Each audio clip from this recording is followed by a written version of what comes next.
Europe 1. Écoutez le monde changer. Savez-vous quelle est la devise officielle de l'Union européenne ? Unie dans la diversité. On peut dire que cette diversité est particulièrement visible dans la lutte contre le Covid, entre la façon de compter les malades, les stratégies de test, les commandes de masques ou encore la gestion des frontières.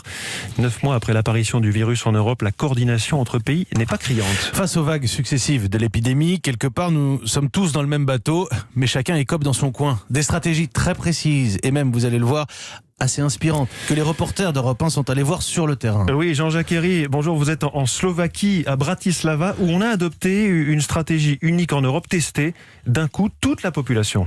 Oui, tout le monde, sauf les jeunes enfants et les personnes âgées. Et cette stratégie, elle a un effet très visible pour moi qui arrive de France et qui me balade dans les rues de Bratislava. Il y a une vie à l'extérieur en Slovaquie et c'est surprenant. Les magasins sont ouverts, les cafés ont mis des tables en terrasse, loin d'être remplis certes, mais l'on peut prendre un café. C'est là que j'ai rencontré Edvard. Nous vivons une vie normale. Le Covid est là, mais on vit normalement.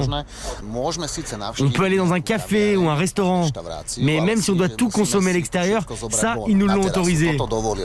On est en plein air dans le froid avec une distanciation entre les tables.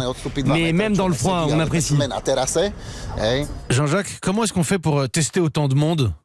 Eh bien, il faut des moyens colossaux. À peu près 50 000 personnes ont été mobilisées, des médecins, des bénévoles, l'armée slovaque. Et il y a même des renforts qui sont venus de Hongrie et d'Autriche pour des tests toute la journée de 7h à 22h. Au total, 3 600 000 Slovaques, environ les 2/3 de la population, ont été testés les 2 premiers week-ends de novembre. L'objectif de ces tests, c'était vraiment de faire un tri, de fixer des règles. Si vous êtes positif, c'est quarantaine obligatoire, 10 jours à la maison avec interdiction de sortie. Si vous êtes négatif, en revanche, vous recevez un papier bleu, une sorte de sésame à présenter en cas de contrôle, qui vous autorise à être dehors sans restriction de mouvement puisque l'on considère que vous ne pouvez pas transmettre le virus. La population a répondu présent parce qu'elle n'avait pas vraiment le choix. Le certificat bleu était nécessaire pour aller travailler ou pour emmener ses enfants à l'école.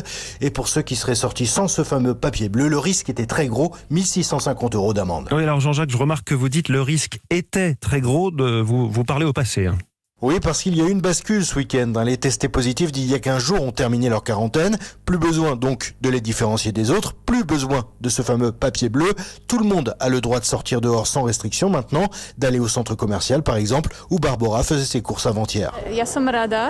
Je suis contente d'être en Slovaquie où tout ça c'est possible. En fin de compte, les mesures qui ont été prises sont une sorte d'exemple pour les autres pays. Ici, on peut se balader plus librement dans des lieux où les Français, eux, ne peuvent pas aller. J'espère qu'ils pourront le faire rapidement. Et Jean-Jacques, ce qu'on entend, ça paraît presque trop beau pour être vrai. Tout n'est pas réglé, c'est vrai. Il faudra encore attendre une semaine avant de voir si ces tests ont vraiment cassé la courbe de transmission. Il reste des inconnus qui tiennent d'abord à la nature des tests utilisés. Ce sont des tests antigéniques moins fiables que des tests PCR.